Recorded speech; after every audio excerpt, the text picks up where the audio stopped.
শুভ সকাল সবাইকে আমন্ত্রণ জানাচ্ছি মেরিল মিল্ক সোববার রাঙা সকাল অনুষ্ঠানে। সুন্দর এই মিষ্টি সকাল স্নিগ্ধতা ছড়িয়ে পড়ুক সবার মাঝে সেই প্রত্যাশা জানিয়ে শুরু করছি আমাদের আজকের রাঙা সকাল। 2 ঘন্টা জুড়েই আয়োজন রয়েছে আর পুরো রাঙা সকাল পরিবারের সঙ্গে আছি কাজী রওশনারা সাকি, আছি আমি মাসুক। শুভ সকাল আমার তরফ থেকেও। প্রিয় দর্শক, সুন্দর এই সকালে সাকিকে আমি শুরুতে একটা কথা বলতে চেয়েছিলাম, সেটা হচ্ছে তোমাকে দেখে একদম মনে হচ্ছে যে সেই গানটা আসলে তুমি নির্মল করো তুমি মঙ্গল করো মলিন মর্ম মুছায়। ভীষণ স্নিগ্ধ লাগছে। কেমন আছো? অনেক ধন্যবাদ, অনেক ভালো আছি। তুমি কেমন আছো? তোমাকেও ভালো লাগছে? আমিও ভালো আছি এবং যথারীতি যেটা হয় আজকে আরো ভালো আছি, কারণ তুমি আছো এবং একই সাথে একজন অতিথি আছে যার পুরোটা জীবন আমরা জানবো। চলো দর্শকদেরকে জানাই কে আছে। চলো। প্রিয় দর্শক, আমাদের আজকের অতিথি উদ্যোক্তা এবং সংগঠক মোহাম্মদ সাইফুল্লাহ মিঠু। চলুন তাকে স্বাগত জানাই। শুভ সকাল। শুভ সকাল। কেমন আছেন? আলহামদুলিল্লাহ, আপনি কেমন আছেন? আমরা সবাই ভালো আছি, রাঙা সকাল পরিবার ভালো আছে। ভীষণ ভালো লাগছে, কারণ আমরা যতদূর আপনাকে জেনেছি যে কিছু মানুষ আছে সবসময় বলে যে এটা পরিবর্তন হওয়া দরকার, ওটা পরিবর্তন হওয়া দরকার, কিন্তু সেই পরিবর্তন হওয়া দরকার না বলে আপনি ঠিক সেই জায়গাগুলোতে কাজ করার চেষ্টা করছেন। এটা সত্যি আপনার কাছ থেকে শেখার মতো একটি বিষয়। অনেক ধন্যবাদ। একদমই যদি আপনার জীবনের শুরু থেকে আসি, যে শৈশব চট্টগ্রামে জন্ম, তারপরে পুরোটা সময় ঢাকায়। জি। ঢাকার সে সময়ের আসলে আবহাওয়া কেমন ছিল, আপনার কৈশোর শৈশবটা কেমন ছিল একটু শুনি। আমার জন্ম 1990-তে। সো আমি ঢাকা যখন আসি, আমার পরিবার যখন ঢাকায় আসে, আমরা 1 বছর পরে চলে আসি। 1991 দিকে আমরা আসি।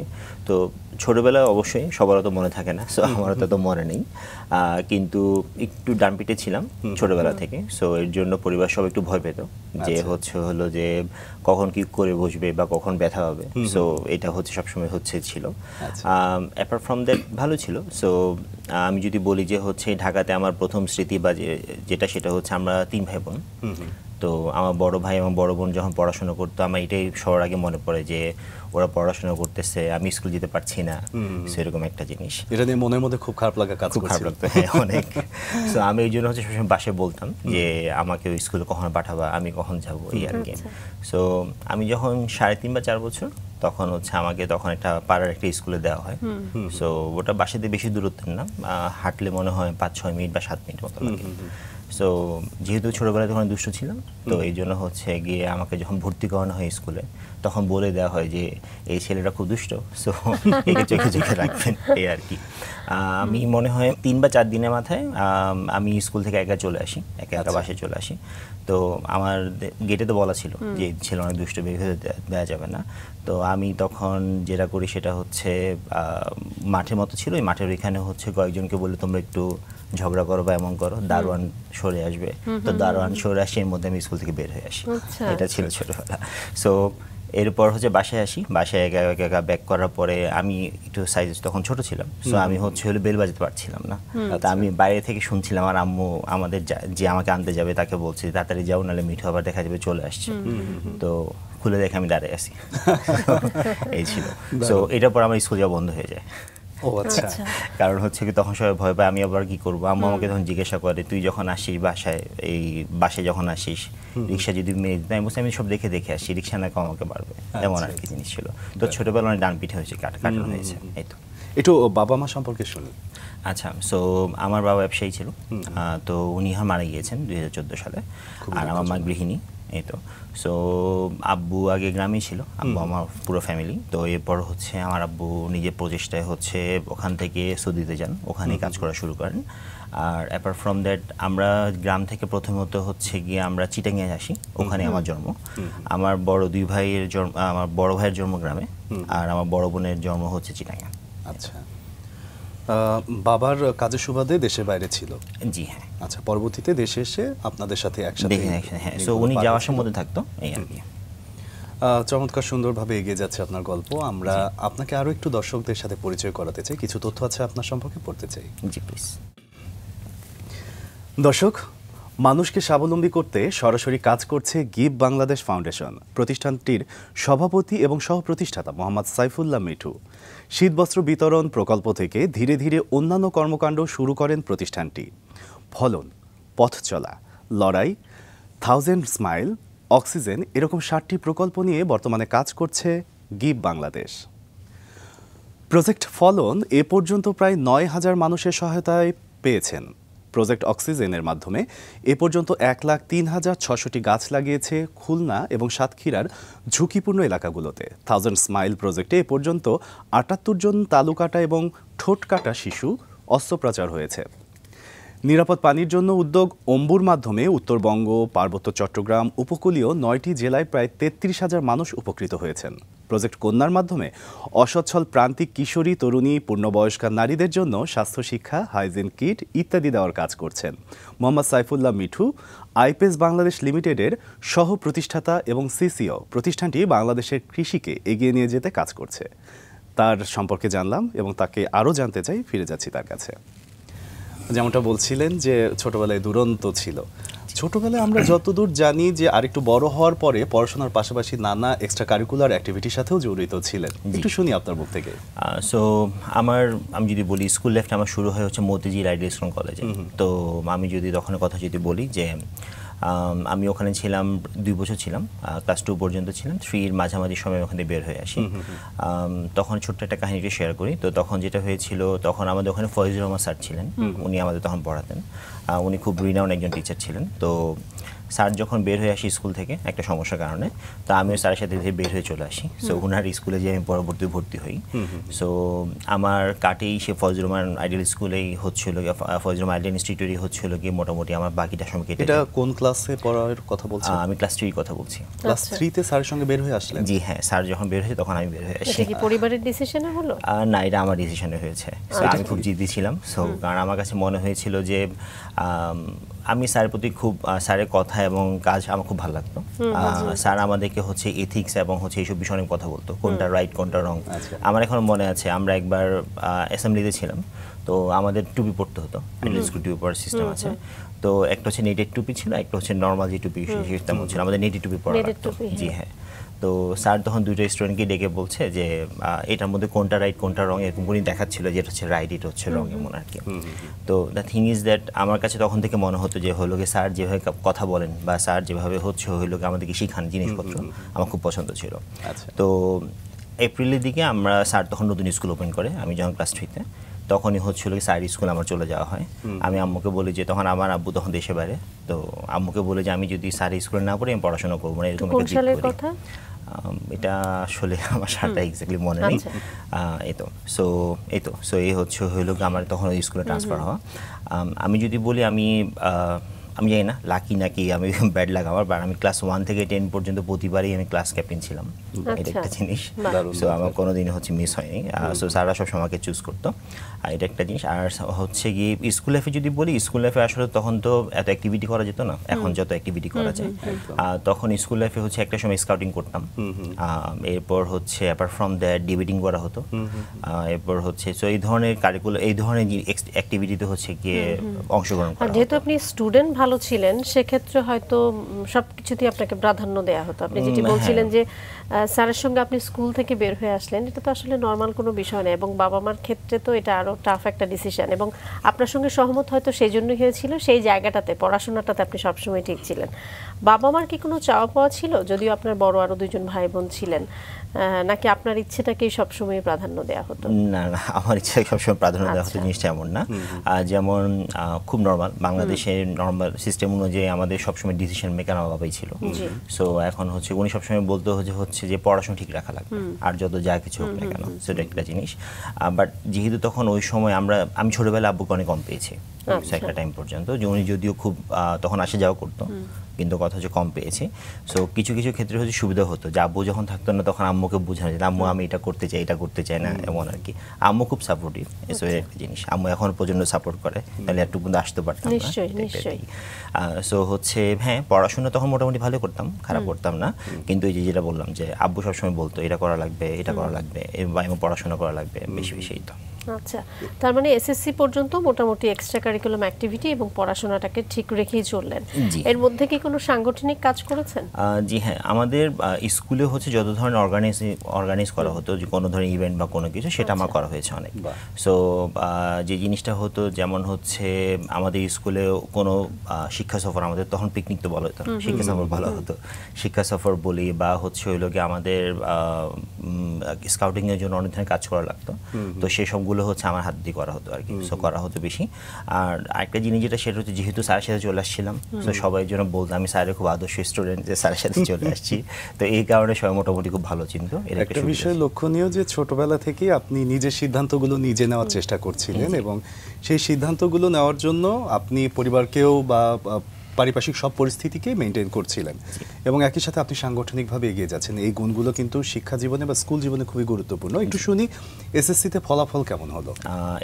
আমি A+ পাইনি, সো হচ্ছে আমার তখন মার্ক ছিল 4.94 ছিল, সো একটা জিনিস ছিল। সো এটার জন্য আব্বু খুব ডিসঅ্যাপয়েন্টেড ছিল যে হচ্ছে কেন হয়নি। তো স্যাররা খুব অবাক ছিল যে হচ্ছে কেন হচ্ছে A+ তখন, এবং তখন তো এই কয়েকদিন আগে থেকে আসলে A+ বা এই সিস্টেমটা জিপিএ সিস্টেম শুরু হয়েছে আর কি। তো হচ্ছে গিয়ে বাট আমার কাছে সবসময় জিনিসটা মনে হতো যে হ্যাঁ A+ আমি পাইনি, কিন্তু কথা হচ্ছে এটার জন্য কখনো আমার হতাশা লাগেনি আর কি। আর আমার কাছে মনে হয়েছে যে অনেক সময় অনেক কিছু আমাদের হাতে নেই, আল্লাহর কাছে অনেক কিছু থাকে। একদমই তাই। না, আর আপনার এক্সট্রা কারিকুলাম অ্যাক্টিভিটি বা অন্যান্য কাজের জন্য সবাই তো আসলে আপনাকে যথেষ্ট উৎসাহ দিত এবং আমার মনে হয় সেই জায়গাটিতে আপনি 100% ওকে ছিলেন যে না, একটা জায়গাতে তো আমি হয়তো ভালো করছি। পড়াশোনা তো আসলে আপনি যেটা বললেন যে 4.84, এটাও খুব খারাপ রেজাল্ট না, অনেক ভালো রেজাল্ট। তো এসএসসি কমপ্লিট হলো, এরপর কি ভাবলেন যে কি করতে চাই, কোন বিষয়ে পড়াশোনা করতে চাই বা এক্সট্রা কারিকুলাম অ্যাক্টিভিটিতে আমি এক্সট্রা কি করতে চাই? আমি যদি একটু বলি, আব্বু হচ্ছে এক্সট্রা কারিকুলাম অ্যাক্টিভিটিতে খুব সাপোর্টিভ ছিল না, এটা আমাকে একটু লুকিয়ে করতে হতো। যেমন হচ্ছে আমরা খুব বই পড়ি, এটা আমার বড় ভাইয়ের কারণে। কারণ বড় ভাই হচ্ছে হলো গিয়ে ও টিফিনের টাকা বা কোনো টাকা জমিয়ে হইলো গিয়ে সে হচ্ছে আমাদের জন্য বই কিনে আনতো। আমরা ওই যে পড়ার হচ্ছে হলো গিয়ে বইয়ের ফাঁকে, ঠিক আছে, অথবা হচ্ছে ঘুমানোর সময় হচ্ছে হলো গিয়ে মোমবাতি জ্বালিয়ে আমরা এইভাবে করে বই পড়তাম। যাই হোক, সো আমার হচ্ছে কি আমি যেহেতু সায়েন্সে নেওয়া হয়েছিল, সো আমি ইন্টার যখন করি তখনও হচ্ছে কি মোটামুটি শিওর ছিল যে আমি হচ্ছে সায়েন্সে পড়াশোনা করব। বাবার কথা বলছিলেন, বাবা সবসময় আসলে পড়াশোনাটাকে ফোকাস করতেন। এটার একটা অন্যতম কারণ আমার যেটা মনে হয় আমাদের সামাজিক প্রেক্ষাপটে বা জবের ক্ষেত্রে আমাদের সার্টিফিকেটটাকে অনেক বেশি মূল্যায়ন করা হয় আদার্স অ্যাক্টিভিটির চাইতে। এটা হয়তো বাবা আমাদের এটা একটা কারণ যে পড়াশোনাটাকে আগে ফোকাস করো। তো সেই দিক থেকে আপনি পড়াশোনা মোটামুটি অন অ্যান এভারেজ ভালোই ছিলেন। আপনি যেটি বলছিলেন এসএসসি কমপ্লিট হলো, ইন্টারমিডিয়েট শুরু হলো কোথায়? বাংলাদেশ রাইফেলসে। আচ্ছা, সো তখন হচ্ছে বাংলাদেশ রাইফেলসে ভর্তি হয়। Bangladesh rifles as a college ভালো, খারাপ না খুব একটা, কিন্তু কোনো একটা কারণে হচ্ছে কি কলেজের সাথে আমার কানেকশনটা অত ভালো না, ঠিক আছে, আমার কানেকশন অত ভালো হয়নি। যেমন স্কুলের সাথে আমার কানেকশনটা প্রচন্ড ভালো, আমার যেমন গতকাল এক স্কুলের স্যারের সাথে আমার কথা হচ্ছিল, সো এমন একটা কানেকশনটা এখন বিল্ড আপ আছে। কলেজে তেমন কিছু করা হয়নি ইনিশিয়ালি, কারণ হচ্ছে কি কলেজে মোটামুটি হচ্ছে কি কলেজ লাইফটা খুবই, আমি বলবো আমার হিসেবে খুব ডাল গিয়েছে। আমি যে এটা কিন্তু একটা কারণ হতে পারে যে স্কুল লাইফে যেরকম আমরা একটা দীর্ঘ সময় পার করি, কলেজে কিন্তু খুবই পরিমিত একটা সময়, এটা একটা কারণ হতে পারে। বাট কলেজে যেটা হয়েছে সেটা হচ্ছিল আমরা যখন কলেজ থেকে বের হয়েছি তখন আমাদের একটা প্রোগ্রাম করা হয়। সো ওই প্রোগ্রামটা হচ্ছে কি পুরোটাই হচ্ছে অর্গানাইজ করতে পারি, করা হয়। যেমন হচ্ছে আমার এখন মনে আছে যে আমাদের যে ক্লাস টিচার ছিল উনি হচ্ছে বলেছিল পারমিশন দেওয়া হবে না এবং আমরা পারমিশন পাবো না, খুব লাস্ট মোমেন্ট ছিল এসে। তা আমি তখন ওনাকে বলি যে স্যার আপনি খালি হ্যাঁ বলেন, বাকিটা আমরা দেখবো, আমরা করতে পারবো কি পারবো না, আমরা কি করতে হবে সেটা সব কিছু আমাদের উপর ডিপেন্ড করে। সো উনি আমাদের তখন বারবার ফোর্স করছিল যে করার দরকার নেই, তোমরা হচ্ছে হলো গিয়ে এই পড়াশোনা করো বা sort of like that. But বাকি সবগুলো ক্লাসে আসলে অর্গানাইজ করছিল এবং অনেক আগে থেকে প্রিপারেশন নিচ্ছিল। তো আমরা তখন ওনাকে বলি, ওনা থেকে পারমিশন আমরা তখন নিই, নেওয়ার পর হচ্ছে গিয়ে আমরা স্যার প্রিন্সিপাল এবং ভিসি ম্যাডাম সবার থেকে আমাদের হচ্ছে গিয়ে পারমিশনটা নেওয়া হয়। সো ওই ইভেন্টটা করার পর বা ওই অর্গানাইজটা করার পর তখন আবার কলেজে সবার সাথে আমার খুব মানে নতুন করে বলতে হবে হচ্ছে আবার কানেকশনটা আবার বিল্ড আপ হয়, কারণ এর আগ পর্যন্ত কোনো কিছু তেমন করা হয়নি, বাট তখনই হচ্ছে করা হয়েছে এই আর কি। ততদিনে তো পরীক্ষার সময়টাও ঘনিয়ে আসছে। হ্যাঁ, ততদিন পরীক্ষার সময়টা চলে এসেছে এই তো। সো আমার কলেজ লাইফে একটা জিনিস যেটা সেটা হচ্ছে আমার ইন্টার পরীক্ষার 7 দিন আগে হচ্ছে আমার আব্বু ব্রেন স্ট্রোক করে। সো ওনার হচ্ছে হইলো উনি তখন লাইফ সাপোর্টে ছিল ওই সময়। তো তখন মোটামুটি আমাকে সবাই তখন বলে যে হচ্ছে হইলো কি তোমার আর পরীক্ষা দেওয়ার দরকার নেই, কারণ এখন হচ্ছে কি খুব বাজে একটা ক্রুশাল টাইম যাচ্ছিল। তখন এটা হতো যে হচ্ছে কি আমাদের মোটামুটি একটা বড় একটা টাইমে হসপিটালে থাকা লাগতো এই আর কি। সো আমার একটা বড় ভাই আছে ডক্টর মাহবুব, সো উনি হচ্ছে আমাকে তখন জিজ্ঞাসা করে যে মিঠু তোমার কি মনে হয় তুমি কি ফেল করো? আমি না ভাই ফেল কেন করবো, পাশই করবো, ভালো করে পাশ করতাম, ভালো করে একটা রেজাল্টটা হতো। তো উনি বলছে তাহলে আর কারো কথা শুনো না, তুমি পরীক্ষা দাও। পরীক্ষা জাস্ট অ্যাটেন্ড করো, বাকিটা হচ্ছে দেখা যাবে। সো এমন হয়েছে যে আমার এখন মনে আছে যে আমি মোটামুটি প্রথম 6-7টা পরীক্ষাতে কোনো পড়াশোনা ছাড়া যেতে হয়েছে, কারণ তখন হচ্ছে হসপিটালে আমাদের যাওয়া লাগতো, হসপিটালে থাকা লাগতো, হ্যাঁ সাপোর্ট দিতে হতো ওখানে। তো এরকম আর কি অবস্থা। সো এইভাবে করে হচ্ছে আমার ইন্টার লাইফটা আমি শেষ করি। সো রেজাল্টটা হচ্ছে কি তেমন খুব একটা ভালো হয় না, 4-এর উপর থাকে, কিন্তু মানে এই থাকে রেজাল্ট, কিন্তু কথা হচ্ছিল গিয়ে আমি যেভাবে আমি এক্সপেক্ট করছিলাম সেভাবে হচ্ছে হয়নি। কিন্তু এত কঠিন সময় এর মধ্য দিয়ে আসলে আপনি যা করেছেন যথেষ্ট ভালো আমি বলবো। পরবর্তীতে তো আপনি ভর্তি হলেন ল কলেজে। হ্যাঁ, ল কলেজে ভর্তি হয়েছে। এর আগে জিনিস যেটা ছিল সেটা অ্যাকচুয়ালি আমার প্ল্যান ছিল যে হচ্ছে আমি ডিউ বা কোথাও ভর্তি হবো না, এটা হচ্ছে কি আমি জানি না হবো না। আচ্ছা, এটা কিছু না কারণ কি আমি জানি না, মানে আমার কাছে মনে হয়েছিল একটু ডিফারেন্ট কিছু করা উচিত। সো আমি একটা কথা সবসময় বলি, যেহেতু আমার একটা ভলেন্টিয়ার টিম আছে, আমার সবার সাথে কথাবার্তা হয়, আমি সবসময় একটা কথা বলি যে যা করা উচিত হাটকা করা উচিত, একটু ইউনিক করা উচিত। তো পড়াশোনাতে আসলে হচ্ছে আমাদের যে সিস্টেম বা আমাদের যে পুরো ইয়াটা, আমাদের এখানে হাটকা করার চান্সেস একটু কম, এটা একটা জিনিস। কিন্তু আমার তখন তেমন কোনো প্ল্যান ছিল না আমি ডিউতে ভর্তি হবো। সো আমি আইবিএর প্রিপারেশন নিচ্ছিলাম। আমি যার কথা বললাম ডক্টর মাহবুব, আমি ওনার সাথে কথা বলতাম যে ভাইয়া কোথায় আসলে করা উচিত, কি পড়াশোনা করা উচিত। উনি কি আপনার সিনিয়র বড় ভাই? উনি সিনিয়র বড় ভাই, উনি আমার ফ্রেন্ডের মতো, উনি আমার থেকে 11 বছরের সিনিয়র। ঠিক আছে, বাট আমরা ফ্রেন্ড হিসেবে চলাফেরা করতাম, এক প্রকার মেন্টরও বলা যায়। জি। সো আমি যেমন হচ্ছে বাসায় সবার কথা তেমন শুনতাম না, কিন্তু উনারটাই শুনতাম, উনি আমাকে গাইড করতো কি করা উচিত। যাই হোক, তো এরপর হচ্ছে যে জিনিসটা তখন থেকে যেটা হয় সেটা হচ্ছে আমি তখন দেখি যে আমার ফ্রেন্ড সার্কেলটা কোথায় ভর্তি হচ্ছে বা কে কোথায় যাচ্ছে। তো তখন আমার কাছে মনে হয় যে হচ্ছে হলো কি যে এমন একটা সিস্টেম ডেভেলপ করা যায় নাকি, যে আমরা হচ্ছে কি আমার যত পরিচিত মানুষজন যারা আছে, যারা ক্লোজ আছে, এরা হচ্ছে হলো কি প্রত্যেকটা সেক্টরে তারা থাকবে পড়াশোনা শেষ করে। তো এমন কোনো সেক্টর বাকি আছে নাকি যেখানে আমার কোনো লিঙ্ক নেই। সো এই হিসাব করে আসলে লতে জয়েন করা, কারণ লতে আমি যখন জয়েন করি তখন আমি জানি যে হচ্ছে আমার কোনো ফ্রেন্ড সার্কেল নেই লতে, তো এই কারণে লতে আমি জয়েনটা করি। আচ্ছা, এই তো। সো লতে আমি ভর্তি হই হচ্ছে ইউনিভার্সিটি অফ লন্ডনের আন্ডারে এক্সটার্নাল স্টুডেন্ট হিসেবে, LCLS London college of legal service, এটা হচ্ছে কি আপনার কলাবাগানে। তো ওখানে হচ্ছে আমার ল কলেজ শুরু হয়, মানে ল পড়াশোনা শুরু করি আমি 2009 সালে। আচ্ছা, এই তো। বিভিন্ন সাংগঠনিক কাজ তো করছিলেন স্কুল কলেজ থেকেই, কিন্তু উদ্যোক্তা হয়ে ওঠার যে বুনিয়াদ সেটা কিভাবে হলো? আমি আগে বলেছি আমাদের আসলে হচ্ছে পরিবারটা হচ্ছে পুরোপুরি হচ্ছে কি ব্যবসায়িক ফ্যামিলি। সো আমাদের আত্মীয় স্বজন সব হচ্ছে ব্যবসা করে। সো আমি সর্বপ্রথম হচ্ছে কি কলেজ লাইফে ইউনিভার্সিটি লাইফে ঢোকার আগে আমি একটা জব নিই। তো আমার কাছে তখন মনে হয়েছিল যে হচ্ছে হলো গিয়ে নিজের পকেট মানি নিজেই আর্ন করা উচিত, এই আর কি। যদিও এটার জন্য হচ্ছে গিয়ে আমার পরিবার বা আমার এক্সটার্নাল ফ্যামিলি বা আমার মামা চাচারা ওনারা খুব একটা হ্যাপি হন না। ওনারা বলেন যে কেন তোমাকে চাকরি করা লাগবে এই সময়ে এসেই। আমার ডিউটি টাইম ছিল সকাল 8টা থেকে রাত 8টা পর্যন্ত, এমন আর কি। সো এরপর হচ্ছে আমি যদি কাজের ক্ষেত্রে কথা যদি বলি তাহলে সেটা আমার প্রথম কাজ, এই আর কি। আমি গোদরেজে কাজ করতাম তখন। তো এরপর হচ্ছে আমার যখন ইউনিভার্সিটি আমি শুরু করি 2009 সালে, তখন আমি হচ্ছে আমার বড় ভাইকে বলি যে হচ্ছে আমি আসলে ব্যবসা শুরু করতে চাই ছোট ছোট করে। এই তো অ্যাকচুয়ালি তখন থেকে আমার কাজ হাতে করি। আমি আসলে অনেক ধরনের কাজ করেছি, মানে ব্যবসার কথা যদি বলি আমি মাঝে মাঝে বলি যে আমি তখন বলতাম একটা কথা যে বাংলাদেশে 12 মাসে 13টা ব্যবসা করা উচিত, এমন আর কি। একই সিজনে, হ্যাঁ। সো সিজন টু সিজন হচ্ছে বিভিন্ন ধরনের। কতদিন জব? বেশি দিন করা হয়, 1.5 মাসের মতো জব করা হয়েছে। কারণ যে 1.5 মাস জব করার পর যেটা হয় সেটা হচ্ছে তখন একটা ইন্টারেস্টিং কাহিনী হয় আসলে। আমার একটা ফ্রেন্ড আছে, অ্যাকচুয়ালি ক্লাসমেট ছিল, যাই হোক। তো ও এসে আমাকে তখন খুব রিকোয়েস্ট করা শুরু করে যে মিঠু আমার একটা জব লাগবে, কারণ হচ্ছে হলো গিয়ে যাই হোক ওর কিছু পার্সোনাল ইস্যু ছিল এই। তো এরপর হচ্ছে গিয়ে আমি যে কাজটা করি, যেহেতু আমার সুপারভাইজার আমার উপর খুব হ্যাপি ছিল, তো আমি তখন ওনাকে রিকোয়েস্ট করি যে আমার ফ্রেন্ড এটা লাগবে, আমার তো নিড এত না, আমি সো কথা হচ্ছে ওর লাগবে। সো এই জন্য আমি তখন আমার জবটা ওকে তখন দিয়ে দিই। দারুণ। বড় ভাইদের সাথে বন্ধু ফাউন্ডেশন নামে একটি সংগঠনের সাথে যুক্ত হলেন? যে হ্যাঁ, ওইটা যুক্ত হচ্ছে আরও পরে। সো 2009 সালে যে জিনিসটা হয় সেটা হলো আপনার তখন একটা ফ্লাড হয় ওই সময়। তো ফ্লাড টাইমে হচ্ছিল আমার খুব আগ্রহ ছিল যে আমি ফিল্ডে গিয়ে কাজ করবো। তো ঢাকাতে তখন হচ্ছিল আমরা তখন স্যালাইন ট্যালাইন অনেক কিছু হচ্ছে জোগাড় করি, কিন্তু আমার বড় ভাই আমাকে তখন পারমিশন দেয় না। আমার বড় ভাই তখন বলে যে না, যাওয়া যাবে না, অনেক সমস্যা এসে। তো 2009 লাস্টের দিকে গিয়ে আমি তখন সর্বপ্রথম যেটা করি, আমার বড় ভাই 2টা ফ্রেন্ডকে সহ আমরা হচ্ছে চুয়াডাঙ্গাতে হচ্ছে কি কম্বল ডিস্ট্রিবিউট করতে চাই। এটা আমার প্রথম কাজ ছিল ফিল্ড লেভেলে। সো 2009 এটা শেষ করার পরে আমি 2010 সালে হচ্ছে কমিউনিটি অ্যাকশন নামে একটা জায়গায় জয়েন করি। এটা তখনকার সময় মোটামুটি রিনাউন্ড একটা অর্গানাইজেশন ছিল। সো ওখানে জয়েন করার পর আমার ওখানে 2010 থেকে 2012 সাল পর্যন্ত কাজ করা হয় ওই জায়গাতে।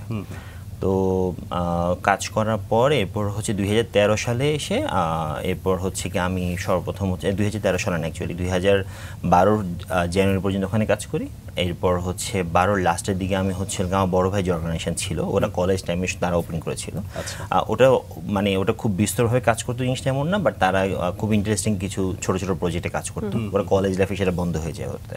তো তখন আমার বড় ভাইয়ের ফ্রেন্ডে আমাকে বলে যে হচ্ছে মিঠু তুমি যেহেতু কাজ করতে যাচ্ছ তুমি এটা দিয়ে শুরু করো, এটা যেহেতু বন্ধ হয়ে আছে। তখন বন্ধু ফাউন্ডেশন অফ বাংলাদেশ নামে ওই অর্গানাইজেশন আমার কাজ করা শুরু হয়। সো 2012 ডিসেম্বরে হচ্ছে আমি মূলত শুরু করি ওখানকার কাজ। এটা আমার কম্বল ডিস্ট্রিবিউশন দিয়ে শুরু হয়, কম্বল দিয়ে শুরু করি। 2013 সালে এসে যে জিনিসটা হয় সেটা হচ্ছে আমি 12 সালে যেটা রিয়েলাইজ করি, আমরা যখন ফিল্ডে কাজ করতে যাই তখন আমার দুইটা জায়গায় ডিস্ট্রিবিউশন করা হয়েছিল, একটা ছিল গাইবান্ধা, একটা কুড়িগ্রামে। এবং আমি তখন দেখি যে হচ্ছে ওখানকে যে জিনিসটা হয় মানুষের কাছে প্রপার ইনফরমেশন নেই, কোথায় নিডি মানুষ কোথায় আছে, অথবা হচ্ছে গিয়ে কারা হচ্ছে গিয়ে মানুষগুলোকে পিক করবে। যেমন আমাদের মধ্যে একটা জিনিস আছে যে আমরা যদি আমাদের আত্মীয় স্বজনকে যদি বলি যে হচ্ছে আপনারা হচ্ছে নিডি মানুষ পিক করেন, ওনারা সবার আগে তার বাসার আশেপাশে মানুষকে পিক করে, এরকম নর্মাল একটা ট্রেন্ড। এই ট্রেন্ডের অবশ্যই রিজনও আছে, যদি আশেপাশে মানুষকে না দেওয়া হয় সবাই হচ্ছে বলা শুরু করে আমাকে দাও নাই এইসব জিনিসপত্র। সো যেহেতু হচ্ছে ওভারল্যাপিং এবং হচ্ছে হইলো কি আপনার নিরী মানুষের কাছে পৌঁছানো, এই দুটো জিনিস তখন খুব ডিস্ট্রাক্ট করেছিল আমাকে। তো তখন হচ্ছে আমাদের সমসাময়িক এবং সমমনা হচ্ছে একটা অর্গানাইজেশন ছিল গর্ব বাংলাদেশ ফাউন্ডেশন, এটা হচ্ছে নুহিন খান নামে হচ্ছে একজন রান করতো। তো তখন হচ্ছিল গিয়ে ওর সাথে আমার 2013 সালের 26শে ডিসেম্বর ফার্স্ট মিটিং হয়। আমরা তখন ডিসাইড করে আমরা একটা প্ল্যাটফর্ম রেডি করব, যে প্ল্যাটফর্মে হচ্ছে হইলো গিয়ে মানুষজন প্রপার ইনফরমেশন পাবে, কোথায় দেওয়া লাগবে, কীভাবে যাওয়া লাগবে, এরকম করে। সো এইটা প্রজেক্ট কম্বল আমরা শুরু করি। আচ্ছা, সো আমাদের ইনিশিয়ালি হচ্ছে আমরা ভেবেছিলাম প্রত্যেকটা জেলাতে আমরা আমাদের রিপ্রেজেন্টেটিভ বসাবো যারা আমাদের জন্য কাজ করবে। তখন আমরা রিয়েলাইজ করি আসলে তেমন একটা ফ্রুটফুল হবে না। তখন আমরা হচ্ছে লোকাল এনজিও থেকে আমাদের লোকাল পার্টনার হিসেবে আমরা হচ্ছে অনবোর্ড করা শুরু করি। সো ওরা ভালো নাকি খারাপ, ওরা কেমন কাজ করে, এটার জন্য মোটামুটি 7 মাস আমাকে বাংলাদেশে বিভিন্ন জেলায় যেতে হয়। ওদের সাথে আমরা 1-to-1 কথাবার্তা বলি, সোশ্যাল একটা ওয়েটিং করি আমরা, যে সোশ্যালি তারা হচ্ছে কতটা হচ্ছে তারা মানুষের জন্য কাজ করে এমন আর কি। সেই সময় কতজন কাজ করছিলেন এই বিষয়টা নিয়ে? ওই সময় আমরা 7 জন ছিলাম শুধু। 7 জন? জি। সেটা কি বন্ধু বান্ধব মহলেই নাকি ভলান্টিয়ার হায়ার করেছেন? না, বন্ধু বান্ধব মাধ্যমে। আমরা তখন ভলান্টিয়ার তখন ইনিশিয়ালি যখন আমরা এটা করছি। সো 2013 সালে শেষের দিকে গিয়ে আমরা প্রথম হচ্ছে ভলান্টিয়ার রিক্রুটমেন্ট করি আমাদের এই প্রজেক্ট কম্বলের জন্য। তখন আমরা দুইটা উইং একসাথে আমাদের চালু থাকে। একটা থাকে মানুষকে কনভিন্স করা এই প্ল্যাটফর্মটা ইউজ করার জন্য। প্ল্যাটফর্মটা ফ্রি অফ কস্ট ছিল, সবাই শুধুমাত্র নিজেরা নিজেদের মতো করে যাবে, আমরা শুধুমাত্র ইনফরমেশন পাসটা করবো এই আর কি, আর আমরা নিজেরা হচ্ছে ডিস্ট্রিবিউশনটা করবো, এরকম জিনিসটা ছিল। আমাদের প্ল্যানটাই ছিল এমন যে আমরা 64 জেলাতে আমাদের নেটওয়ার্কিংটা করবো, যেন হচ্ছে বাংলাদেশে যে কোনো জায়গায় যে কোনো ধরনের সমস্যা যেন হলে যেন এই নেটওয়ার্কটা বা এই প্ল্যাটফর্মটা যেন ইজিলি কাজ করতে পারে, এরকম একটা আইডিয়া থেকে কাজটা শুরু হয়। সো 2013 সাল থেকে হচ্ছে আমাদের প্রজেক্ট কম্বল যাত্রা শুরু। তো এটা ছিল আমাদের জয়েন্ট প্রজেক্ট দুইটা অর্গানাইজেশনের। আর 2014 সালে এসে আমি সর্বপ্রথম কাজ শুরু করি প্রজেক্ট পথ চলা নিয়ে, যেটা ছিল হইলো কি চিলড্রেন অফ সেক্স ওয়ার্কারদের। সো এটা আমরা তখন হচ্ছে গিয়ে একটা শেল্টার হোমে হচ্ছে আমরা অ্যাফিলিয়েটেড হয়ে কাজ করি, ওদের সাথে আমাদের জয়েন্ট প্রজেক্ট থাকে। ওরা ওদের শেল্টার হোমটা আগে থেকে ছিল, আমরা ওখানে বিভিন্ন সাপোর্ট দেওয়া শুরু করি আমরা তখন ইনিশিয়ালি। তো এই সাপোর্ট দিতে দিতে 2014 গিয়ে এলো, 15-16 আমরা কাটালাম। 17 সালের দিকে হচ্ছে গিয়ে এই সময় হচ্ছে আমাদের কম্বলের কাজও চলছে, পথ চলার কাজও চলছে, আবার হচ্ছে হইলো গিয়ে আপনার ফ্লাডের সময় কাজ চলছে, এই সবগুলো কাজ তখন চলতো। আচ্ছা, একটু যদি জানতে চাই যে প্রজেক্ট অক্সিজেন এবং পথ চলা কাজগুলো যখন চলছে সাকসেস রেট কেমন ছিল? আপনারা কি রেসপন্স পাচ্ছিলেন? হ্যাঁ, রেসপন্স পাচ্ছিলাম। রিচ করতে চাচ্ছিলেন? জি হ্যাঁ, রেসপন্স। পথ চলার কথা যদি বলি, ইনিশিয়ালি যে জিনিসটা হয়েছে, পথ চলা যেহেতু হচ্ছে গিয়ে চিলড্রেন অফ সেক্স ওয়ার্কার দিকে নিয়ে, সো সেক্স ওয়ার্কারদের নিয়ে আসলে হচ্ছে বাংলাদেশে বড় একটা ট্যাবু আছে এবং মানুষজন হচ্ছে এই সব জায়গাতে হচ্ছে হাত দিতে খুব ভয় পায়। আমি যখন ইনিশিয়ালি আমরা শুরু করি, আমরা তখন মাত্র 5 জন নিয়ে শুরু করেছিলাম এই প্রজেক্টটা। এবং আমার এখন খেয়াল আছে 5 জনের মধ্যে 2 জন বা 3 জন তারা ভাষায় বলতে পারে নাই যে তারা যে হচ্ছে সেক্স ওয়ার্কারদের বাচ্চাদের নিয়ে তারা যে কাজ করে, ঠিক আছে। সো এই আমাদের কাছে তখন মনে হচ্ছে আমাদের ফাইটটা আসলে 2 জায়গাতে। একটা ফাইট হচ্ছে মানুষের কাছে নর্মালাইজ করা যে এই ধরনের বাচ্চাদেরকে নিয়ে কাজ করা উচিত, আর একটা ফাইট হচ্ছিল এই ধরনের বাচ্চাদেরকে হচ্ছিল কি আমাদের এই কি বলবো নর্মাল পড়াশোনা বা হচ্ছিল কি আমাদের সমাজের সাথে সিস্টেমের সাথে হচ্ছে ইন্টিগ্রেট করাটা। সো 2টা ফাইট আমাদের একসাথে করা লাগবে। সো এই 2টা ফাইটই আমরা তখন একসাথে করা শুরু করি। সো আমরা 2015 সালে একটা আমরা প্রৌঢ়শালে হচ্ছে একটা হচ্ছে হলো কি এক্সিবিশন করি। এক্সিবিশনটার মূল উদ্দেশ্যই থাকে হচ্ছে হলো সবাইকে জানান দেয়া এবং আমাদের যেসব ভলেন্টিয়ার তখন ছিল ওদের বাবা মাকে জানান দেয়া যে এরকম একটা গ্রুপ অফ পিপল আছে এবং আপনার বাচ্চারা হচ্ছে আমাদের সাথে কাজ করতেছে, আপনার সন্তান আমাদের সাথে কাজ করছে হচ্ছিল কি এটার জন্য এই এবং কেন হচ্ছে কাজ করা হচ্ছে সেটা আমরা এক্সিবিশনের মাধ্যমে হচ্ছে নিয়ে আসি। প্রজেক্ট অক্সিজেন এবং প্রজেক্ট পথ চলা, বিশেষ করে পথ চলাটা নিয়ে আপনি যেটি বলছিলেন যে আসলে একটা এক্সিবিশন করতে হয়েছে, কারণ একে তো তাদেরকে অ্যাওয়ার করা বা জানানো এবং একই সঙ্গে ভলান্টিয়ারের যে বাবা মারা রয়েছেন ভলান্টিয়ারদের, তারা তো আসলে জানতেন না, তাদেরকেও জানানো। একটু জানতে চাই যে কিভাবে সেই প্রজেক্টের আয়োজন করলেন, কি আসলে। সো আমাদের এক্সিবিশনটা হচ্ছে ড্রিক গ্যালারিতে করা হয়, ড্রিক গ্যালারিতে আমরা করি। তো আমরা যেটা করি সেটা হচ্ছে বাচ্চাদের আর্ট ওয়ার্কটাই আমরা হচ্ছে প্রেজেন্ট করি ওখানে, প্লাস হচ্ছে ওদের যে স্ট্রাগলের যে লাইফটা আছে, প্লাস ওরা যেমন আমাদের দেশে যে জিনিসটা সাধারণত ধরে নেওয়া হয় যে সেক্স ওয়ার্কার এই প্রফেশনে আসে নিজের ইচ্ছায়, কিন্তু 99% সেক্স ওয়ার্কার আসলে হচ্ছে এই কারণে আসে না, তারা আসে হচ্ছে প্রেশারের কারণে, হয়তো তাদেরকে সেল করে দেওয়া হয়েছে বা হচ্ছে এবং সেলের কাহিনীটা অনেক বেশি, অথবা হচ্ছে হলো গিয়ে এবং হয়তো বা তারা পালিয়ে আসে তাদের বাসা থেকে কোনো একটা কারণে, তো তখন হচ্ছে ওদেরকে ধরে হচ্ছে এই ধরনের প্রফেশনে ঢোকানো হয়। সো আমরা হচ্ছে তখন ফ্যামিলিদেরকে আসলে বোঝানো ট্রাই করি যে বাচ্চারা হচ্ছে এটা এই ধরনের কাজ তারা করতে পারে এবং এই ধরনের আর্টওয়ার্ক তারা যে করছে বা এই ধরনের ক্রাফটসের কাজ তারা যে করছে এটা নর্মাল আপনাদের বাচ্চাদের মতো করতেছে, ঠিক আছে এক। আর সেকেন্ড জিনিস যেটা সেটা হচ্ছিল গিয়ে এরা এই যে এই কারণে আসছে বা এদের ফ্যামিলি বা এদের মারা যে এই প্রফেশনে আসছে এটা নিজের ইচ্ছে আসেনি। সো আমরা স্ট্রাগলের লাইফটা আমরা ওখানে নিয়ে আসি, বাচ্চাদেরকে আমরা ওখানে নিয়ে আসি। তো এটার পর মোটামুটি একটু আমাদের ভলেন্টিয়ার মধ্যে একটু নর্মালাইজ তখন হয়ে যায় আর কি। সো এটা 2015 সালে আমরা করি। 2017 সালে আমরা হচ্ছে প্রজেক্ট কন্যা নিয়ে কাজ শুরু করি। এটার রিজনটা হচ্ছে আমরা তখন ফ্লাড নিয়ে কাজ করছিলাম এরেন্দাবাই নামে একটা জায়গাতে, গাইবান্ধার। তো ওইখানে আমরা কাজ যখন করি তখন যেটা দেখা যায় হচ্ছে ওখানকার ওটা পুরো একটা চর একটা এলাকা এবং ওখানকার মেয়েরা হচ্ছে হইলো বা মহিলারা তারা হচ্ছে গিয়ে মেনস্ট্রুয়েশন নিয়ে তারা হচ্ছে অ্যাওয়ার না। তো আমরা তখন একটা সার্ভে করি ওইখানে যে আসলে হচ্ছে হলো গিয়ে তারা কতটুকু জানে না জানে। আমরা কিন্তু সবাই কিন্তু এটা মোটামুটি জানি যে আসলে কেউ হচ্ছে অ্যাওয়ার না, কিন্তু আমাদের বাংলাদেশে আসলে গভর্নমেন্ট ওয়াইজ যে ধরনের ডেটা থাকার কথা এই ধরনের ডেটা আমাদের কারো কাছে নেই। তা আমরা তখন করার পর আমরা ওখানে কয়েকটা জিনিসপত্র জানি, কেউ ওখানে প্যাড ইউজ করে না, এরপর যে হচ্ছে হলো ওরা অনেকে প্যাডের কথা নামই শুনে নেই, কাপড় ইউজ করে খুব নর্মালি। আবার ওইখানে তখন ইঞ্জেকশন দিত যেন হচ্ছে হলো কি পিরিয়ড যেন না হয়। সো এই ধরনের অনেক জিনিসপত্র ওখানে ছিল। তো 17 সালে হচ্ছে আমরা যদিও হচ্ছে এটা শুধুমাত্র হচ্ছে গিয়ে ফ্লাডের টাইমে আমরা কাজটা করি। 18 সালে আমরা হচ্ছে অফিসিয়ালি হচ্ছে প্রজেক্ট কন্যা কাজ শুরু করি। সো এবং 18 সালে প্রজেক্ট কন্যা কাজ শুরু করি এবং আমাদের তখন ইনিশিয়ালি আমরা হচ্ছে গিয়ে স্কুল বেস কাজগুলো শুরু করি, যে আমরা হচ্ছে গিয়ে আন্ডার প্রিভিলেজ যেসব স্কুলগুলো আছে আমরা সেখানে হচ্ছে গিয়ে অ্যাওয়ারনেস প্রোগ্রামটা আমরা করব। এবং 18 সালে হচ্ছে সর্বপ্রথম আমরা ডিসাইড করি আমরা গিভ বাংলাদেশ ফাউন্ডেশন আমরা ফর্ম করব। নুহিন যে ছিল আরেকটা অর্গানাইজেশনের এবং আমাদের যে বন্ধু ফাউন্ডেশন, আমরা তখন ডিসাইড করি আমরা তখন একসাথে হয়ে আমরা গিভ বাংলাদেশ ফাউন্ডেশন করব। তিনটা অর্গানাইজেশন একসাথে হয়ে, দুইটা অর্গানাইজেশন মিলে একসাথে হয়ে আমরা এটা করব। এবং আমাদের যেহেতু আগে একটা জয়েন্ট প্রজেক্ট ছিল, প্রজেক্ট অক্সিজেন প্রজেক্ট কম্বল, সো আমাদের দুই অর্গানাইজেশনের যতগুলো প্রজেক্ট আছে এবং আমরা নতুন প্রজেক্টও হচ্ছে এগুলো লঞ্চ করার জন্য আমরা তখন ডিসাইড করি।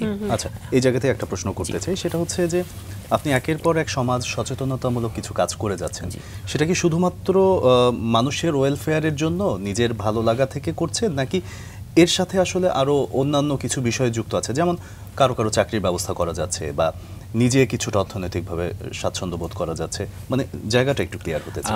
এখানে একটা জিনিস বলে সেটা হচ্ছে গিভ বাংলাদেশ ফাউন্ডেশন পুরোটাই হচ্ছে চ্যারিটেবল অর্গানাইজেশন এবং নন প্রফিট, এবং এখানে হচ্ছে আমাদের এখানে সব ভলেন্টিয়ারই করে, যেমন আমি ভলেন্টিয়ার এখানে হিসেবে। So the thing is that হচ্ছে হলো গিয়ে এখান থেকে কেউ কিন্তু পেইড হয় না। সো আমাদের এখানে যারা কাজ করে সব হচ্ছে আনপেইড হিসেবে কাজ করছে।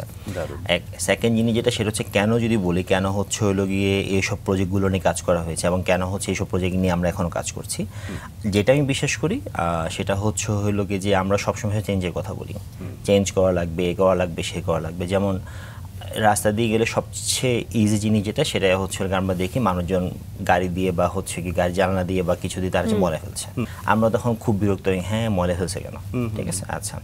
কিন্তু দেখা যায় একটু পর আমরা সেম কাজটা করি, ঠিক আছে।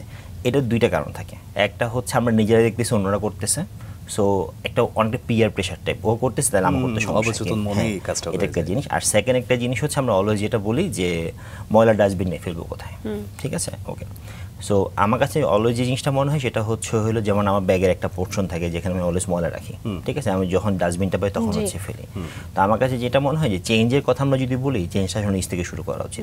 যেমন আমি যদি বলি যে হলো কি এই পরিবর্তনগুলো করা দরকার, তখন আমার কাছে মনে হয় আমার ক্যাপাসিটি অনুযায়ী এইসব পরিবর্তনগুলো নিজ থেকে শুরু করা উচিত। এরপর না হচ্ছে বাকিদেরকে বলবো তোমরা এখানে আসো। তো নিজে শুরু না করে কখনো বলা যায় না আরেকজনকে তুমি হচ্ছে শুরু করো, এটা একটা পয়েন্ট। সেকেন্ড পয়েন্ট আমার কাছে যেটা লাগে সেটা হচ্ছে যে আমরা অলওয়েজ সবসময় বলি কি সরকার এটা কেন করে নেই, সব কিছু সরকারের উপর বার্ডেনটা আমরা চাপাই দিই। এখন আমরা নিজেরা যদি ভালো না হই সরকার আসলে কি করবে? সো কথা হচ্ছিল কি এর জন্য অনেক কিছু আমার কাছে মনে হয় যে এটা নিজেদের দায়িত্ব, ঠিক আছে, যে আমি বাংলাদেশের নাগরিক এবং বাংলাদেশে আমি জন্মাইছি, গভর্নমেন্ট আমাকে অনেক কিছু হতে দিচ্ছে, বাট দ্য থিং ইজ দেশে আমি যেহেতু এটা নিজের একটা দেশ, অনেকটা হচ্ছে নিজের বাসা বাড়ির মতো। সো আমার বাসা আমি যদি ক্লিন রাখতে চাই, আমার বাসা আমি যদি হলো একটা সিস্টেমেটিক ওয়ে চালু রাখতে চাই, তাহলে হচ্ছে দেশকেও রাখতে হবে। সো এই জন্য হচ্ছে কাজগুলো করা দরকার। বোধের জায়গাটা দারুণ। ঠিক আছে, একদম আপনি যেটা বলছিলেন যে আসলে দিন শেষে যে একটা আত্মপরিতৃপ্তি বা মানসিক একটা সন্তুষ্ট বা সমাজের জন্য কিছু করা, সেই জায়গা থেকে এই কাজগুলো করা, কিন্তু তারপরেও কিন্তু একটা কথা থেকে যায় যে আমাকে সার্ভাইভ করতে হবে। সেই জায়গাটাতে আসলে কি করছেন আপনি পার্সোনালি? আমার কয়েকটা ব্যবসা বা ইনিশিয়েটিভ আছে। সো আমি যদি যেটা আপনারা বলছিলেন যে আইপেজ গ্লোবাল বা iPage Bangladesh, so the thing is এর আইপেজ শুরু করাটা একটু ডিফারেন্ট। 2017 সালে হচ্ছে ই-ল্যাব নামে একটা তার মানে আইপেজটা আপনার হচ্ছে একটা ব্যবসায়িক প্রতিষ্ঠান। ঠিক আছে, তাহলে আমরা সেই জায়গাটাতে পরেই আসি। আমরা যেহেতু ছিলাম আপনার গিভ বাংলাদেশ ফাউন্ডেশন, যেটি আপনি বলছিলেন যে দুটো সংগঠন মিলে এই ফাউন্ডেশনটা তৈরি হলো, একটু এটার গল্পটাই জানতে চাই। সো আমরা 2018 সালে এটা শুরু করি এবং শুরু করার পর তখন আমরা হচ্ছে নতুন করে হচ্ছে প্রজেক্টগুলো লঞ্চ করা শুরু করি। সো আমরা যেমন 2018 সালে সর্বপ্রথম আমাদের গিভ বাংলাদেশ থেকে আমরা প্রজেক্ট লঞ্চ করি হচ্ছে প্রজেক্ট ফলন। সো কৃষক দিন আমরা কাজ করা শুরু করি। কারণটা হচ্ছে আমি যেহেতু 2009 সাল বা 10 সাল থেকে এই সেক্টরে আমি দেখছিলাম, তো আমাদের বাংলাদেশে কৃষকরা হচ্ছে সবচেয়ে বেশি ডিপ্রাইভড এবং ওনাদের কাছে আসলে জিনিসপত্র যায় না। এবং সবচেয়ে ইন্টারেস্টিং জিনিস হচ্ছে কি ওনারা মহাজন বা হচ্ছে কি লোকালি তারা যে পরিমাণ তারা লোন নিয়ে তারা কাজ করে, এটা আসলে তাদের পক্ষে অনেক কষ্টকর হয়ে যায়। আর একটা জিনিস আমরা খুব ভালো করে জানি যে একটা জমিতে আসলে কি ধরনের ফসল করা উচিত, এই ধরনের আইডিয়া ওদের কাছে অনেক সময় থাকে না। আমার বাবা দাদা করছে এই জন্য আমি করতেছি, এরকম একটা জিনিস হলো থাকে। সো আমরা ফলন নিয়ে তখন কাজ শুরু করি কৃষকদেরকে নিয়ে। আমাদের প্রথম ব্যাচে থাকে 50 জন। সো এখন সেটা হচ্ছে কি 1000-এর উপর চলে গিয়েছে আমি যদি বলি। আর এটা একটা জিনিস। সেকেন্ড জিনিস সেটা হচ্ছে তখন আমাদের যে পথ চলা এবং কন্যা ছিল, এই দুটো প্রজেক্টও কখন গিভ বাংলাদেশ আন্ডারে চলে আসে। গিভ বাংলাদেশে আমরা এগুলো রান করা শুরু করি। 2020-এ যখন করোনা হয়, আচ্ছা হ্যাঁ, 20-এ করোনা হওয়ার আগে বলি, 2018 সালে যে বন্যাটা হয়, 17 সালে যে বন্যাটা হয়, ওই বন্যায় আমরা যেটা রিয়েলাইজ করি সেটা হচ্ছে আপনার পানির খুব সমস্যা এবং মানুষজন পানি পাচ্ছে না। এবং বন্যার সময় হচ্ছিল কি বাকি যতগুলো সমস্যা আছে এই সমস্যা সবচেয়ে বেশি ফোকাসে থাকে। সো আমরা 18 সালে সর্বপ্রথম ডাবল প্ল্যাটফর্ম টিউবওয়েল একটা করি। এটা হচ্ছে আমার একটা টিউবওয়েল যেটা নাকি হচ্ছিল কি আপনার প্ল্যাটফর্ম একটা নিচেও থাকে, একটা উপরে থাকে। উপরে থাকে হচ্ছে ওই এলাকায় কতটুকু পানি উঠছে সেটার উপর ডিপেন্ড করে উপরে প্ল্যাটফর্মটা বানানো হয়, যেন মানুষজন নৌকা করে এসে পানি দিতে পারে বা ভেলা করে এসে পানি দিতে পারে। সো তখন হচ্ছে আমরা প্রজেক্ট অম্বু নামে এটা শুরু করি। সো আমাদের এই 4টা প্রজেক্ট তখনই আমরা শুরু করি। সো 2018 সালে আমাদের গিভ বাংলাদেশ যখন শুরু হয় তখন আমাদের এই 4টা প্রজেক্ট হচ্ছে রান করছে। আর 20 সালে যখন আমাদের করোনা হয়, যেমন আমি অনেক সবসময় বলি যে হচ্ছে করোনা অবশ্যই আমাদের জন্য খুব খারাপ ছিল, কিন্তু কাজের ক্ষেত্রে কিছু কিছু ব্লেসিংসও ছিল। সেক্স ওয়ার্কারদেরকে আমরা হচ্ছে অনেকদিন ধরে চাচ্ছিলাম রিহেবিলিটেট করার জন্য এবং এদের যেন এর প্রফেশন থেকে তারা বের হয়ে আসে। So but the thing is ওদের ওখানে হচ্ছে ঢোকাটা খুব টাফ ছিল। তো ওই সময় হচ্ছে ওনাদেরকে আসলে কেউ হেল্প করছিল না, ট্যাবু ইস্যু অ্যান্ড এভরিথিং। তো আমরা তখন হচ্ছে খুব লার্জ স্কেলে দিন নিয়ে কাজ করি। তখন আমরা এদেরকে অনেক রিলিফ দিই, অনেক হচ্ছে রেশন দেওয়া হয়ে থাকে। তো যে জিনিসটা হয় তখন আমাদের উপর তাদের ট্রাস্ট আসে অনেক ভালো করে, এবং ট্রাস্ট আসার কারণে যেটা হয় সেটা হলো গিয়ে যে আমরা 2021 সালে প্রজেক্ট লড়াই শুরু করি। লড়াইয়ের একটা জিনিসই সেটা হচ্ছে আমরা মূলত হচ্ছে গিয়ে মহিলাদেরকে হচ্ছে আমরা কর্মসংস্থান ব্যবস্থা করি। এখানে কয়েক ধরনের মহিলা আছে, বাট একটা হচ্ছে পূর্ব পশ্চিম। আমাদের একটা ট্রেনিং সেন্টার আছে মুগদাতে, যে ট্রেনিং সেন্টারে হচ্ছে হলো কি প্রত্যেক ব্যাচে 8 জন করে হচ্ছে সেক্স ওয়ার্কাররা হচ্ছে হলো গিয়ে আপনার সেলাই কাজ শিখে 2 মাস ধরে, এবং ওদেরকে আমরা কাজের ব্যবস্থা করে দিই। সো এই ধরনের হচ্ছে আমাদের এখন 21 নম্বর ব্যাচ শুরু হচ্ছে, এই মাস থেকে শুরু হয়ে গিয়েছে অলরেডি। সো এটা হচ্ছে প্রজেক্ট লড়াই। এখানে কি শুধু সেক্স ওয়ার্কাররাই কাজ করে নাকি? শুধু সেক্স ওয়ার্কারই, হ্যাঁ। এটা এই পূর্ব পশ্চিম ক্যাম্পেইনটা হচ্ছে লড়াইয়ের আন্ডারে শুধু সেক্স ওয়ার্কারদেরকে নিয়ে। আমরা এর সাথে সাথে আরেকটা কাজ করি, সেটা হচ্ছে আপনারা ট্রেনিং দিচ্ছেন, একই সঙ্গে কর্মসংস্থানের ব্যবস্থা করছেন। জি। সো এটা ছাড়া হচ্ছে আমাদের একটা আছে বাঘ বিধবা প্রজেক্ট এই লড়াইয়ের আন্ডারে। বাঘ বিধবা হচ্ছে যাদের হাজবেন্ডকে হচ্ছে বাঘ খেয়ে ফেলেছে, আছে। সো এটা হচ্ছে গিয়ে আপনার সাতক্ষীরা বা হচ্ছে হলো কয়রা ওই সাইডে হচ্ছে হলো গিনারা থাকেন। সো অ্যারাউন্ড প্রায় 2000-এর মতো হচ্ছে বাঘবিধবা আছে। আমরা যেটা নাকি হচ্ছে হলো গিয়ে সরকারিভাবে স্পেসিফিক কোনো ডাটা নেই, বাট মোটামুটি 2000-এর মতো আছে। যেমন আমরা শুধুমাত্র কয়রাতেই এখন পর্যন্ত প্রায় 120 জনের মতো পেয়েছি বাঘবিধবা। সো আমরা ওনাদেরকে নিয়ে কাজ করছি, ওনাদের নিয়ে কাজ করছি বলতে আমরা ওনাদেরকে আমরা দোকান করে দিই, বা হচ্ছে হলো ওনাদের যে ছেলে বড় হয় ওনাদেরকে ব্যাংক করে দিই, অনেকজন আমরা সেলের ব্যবস্থা করে দিই। যেমন আমাদের এখন রিসেন্টলি আমরা প্রায় 12 জনকে নিয়ে কাজ করছি একসাথে, আর এরপর আরো 12 জনকে নিয়ে কাজ করা হবে পর্যায়ক্রমে। এই ইনফরমেশনগুলো কি আপনারা কালেক্ট করছেন নাকি তারা আপনাদেরকে খুঁজে বের করছে? না, তারা আমাদের খুঁজে বের করছে না। এই আমাদের গিভ বাংলাদেশ সবচেয়ে বড় স্ট্রেংথ হচ্ছে আমাদের নেটওয়ার্ক। আচ্ছা। এবং আমি এখন এই ঢাকায় বসে আমি এখন হচ্ছে এই বাংলাদেশের যে কোনো জেলাতে আমি খবর নিতে পারবো, এটি হচ্ছে আমাদের মেইন ক্যাপাসিটি। আচ্ছা। এবং এটার হচ্ছে কি যেহেতু লোকালি আমাদের কানেকশনটা ভালো strong, so the thing is এইসব ইনফরমেশনগুলো আমি লোকালি দিতে ব্যবস্থা করি। সো ওদেরকে আমরা যখন ফোন করে বলি যে ভাই আমার এই খবর নেওয়া লাগবে, আপনি এটা ব্যবস্থা করেন, তখন হচ্ছে তারা হচ্ছে বের করে তারা আমাদেরকে জানান দেয় যে ভাই এটা হচ্ছে জিনিস এবং এর হচ্ছে নিডটা আছে। যেমন আগামীকাল রাতে আমার একটা টিম এরেন্দাবাড়ি মানে ইয়াতে গাইবান্ধা যাবে, তো ওইখানে আমার কৃষকদের নিয়ে কাজ আছে, এবং ওখানে আমার হচ্ছে কি যে যেসব ওখানে আমাদের হচ্ছে প্রজেক্ট কর্নার কাজও আছে। সো আমি যে সেখান থেকে ওখানে বলছি যে আমাদের এতগুলো কৃষক আমরা ডেটা নিব এবং হচ্ছে এতজনকে আমরা হচ্ছে ভেরিফাই করবো যে ওরা যে অ্যাওয়ারনেস প্রোগ্রামে ছিল মানে কন্যাতে ছিল তারা কতটুকু তারা মনে রাখছে, সেটা আমরা একটা হচ্ছে কি বেসলাইন আরেকবার সার্ভে করবো। সো এফজিডি নেওয়া হবে। তো আমি খালি ফোন করে বসে ওরা সব ম্যানেজ করতেছে, আমি খালি যাব কাজ করবে। তার মানে আপনাদের নেটওয়ার্কিংটা খুব ভালো, মানে যেটা আগের এটার ভিতটা আপনারা শুরুতেই তৈরি করে নিয়েছেন, এখন আপনাদের কাজগুলোতে বেশ সুবিধা হচ্ছে। গিভ বাংলাদেশ আসলে দেশের বিভিন্ন অঞ্চলেই কাজ করছে, কোন কোন অঞ্চলে কাজ করছে একটু শুনি। অ্যাকচুয়ালি আমাদের হলো 64 জেলাতে কাজ করা হয়। ইফতার টাইমে 64 জেলাতে আমরা কাজ করি, বা হলো গিয়ে আপনার মূলত ওই সময় 64 জেলায় কাজ করা হয়। বাট অ্যাপার্ট ফ্রম দ্যাট আমরা এখন 11টা জেলাতে আমাদের রেগুলার মোটামুটি কাজ চলছে। বাট আমি যদি একটু স্পেসিফিক করে বলি, যেমন আমি একটু কন্যা দিয়ে শুরু করি। কন্যাতে হচ্ছে যেমন আমরা এখন সিলেটে কাজ করছি, ওইখানে একটা চা বাগানে হচ্ছে আমাদের সার্ভে করা হয়েছে, ওইখানে প্রায় 2600 মতো মহিলা আছে। তো আমরা ওনাদেরকে হলো গিয়ে অ্যাওয়ারনেস প্লাস আমরা ওয়াশেবল প্যাড আমরা ওখানে দিচ্ছি, ঠিক আছে। সো এটা আমরা উঠান পেতে 2 বার নামে আমাদের এই ক্যাম্পেইনটার নাম, যে আমরা এদিকে নিয়ে কাজ করছি। তো আমাদের প্রত্যেকটা সলিউশন একটু ডিফারেন্ট। যেমন আমি যদি এটা কথা যদি বলি যে আমরা এখানে নিজেরা ভলেন্টিয়ারে গিয়ে কাজ করে না, ভলেন্টিয়াররা হচ্ছে ইনিশিয়ালি তারা গিয়ে ওখানকার 15 জনকে আমরা ট্রেন আপ করেছি, টিউটি দিয়েছি। টিউটি দেওয়ার পর ওখান থেকে যারা ভালো হয়েছে তাদের মধ্যে 10 জনকে আমরা সিলেক্ট করেছি। এই 10 জনের কাজ প্রত্যেক সপ্তাহে 15 জনকে নিয়ে বসা, 15 জনকে নিয়ে তারা উঠান বৈঠক করবে, 15 জন আসবে, অ্যাওয়ারনেস প্রোগ্রাম করবে, এবং আমরা হচ্ছে ওয়াশর প্যাড দিব। তো জিনিসটা হচ্ছে অনেকটা এমন। আবার আমি যদি বলি রিসেন্টলি আমরা একটা ব্রেক থ্রু পেয়েছি। ব্রেক থ্রুটা বলতে আমি বলবো যে হচ্ছে এটা অনেক বড় ব্রেক থ্রু আমাদের জন্য। আমি 2019 সাল থেকে ট্রাই করছিলাম যে আমাদের কিছু প্রান্তিক অঞ্চলে কাপ হচ্ছে ইন্ট্রোডিউস করতে, মেনস্ট্রুয়াল কাপ ইন্ট্রোডিউস করতে, কিন্তু এটা আসলে হচ্ছে অনেক বড় একটা ট্যাবু হিসেবে কাজ করে বাংলাদেশে।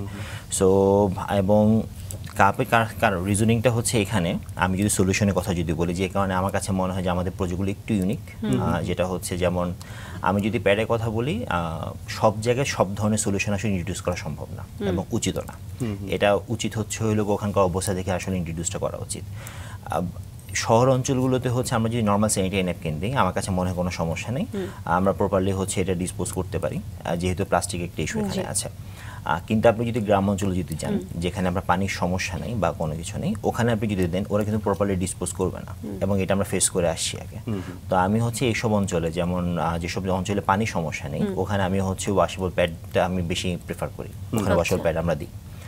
আর যেসব এলাকাতে হচ্ছে হলো কি পানির সমস্যা আছে, আমি যদি বলি যে উপকূলীয় অঞ্চল, এখন উপকূলীয় প্রায় 19টা জেলাতে হচ্ছে হলো কি আপনার লবণাক্তের সমস্যা, এবং লবণ পানি ওখানে পাওয়া যাচ্ছে।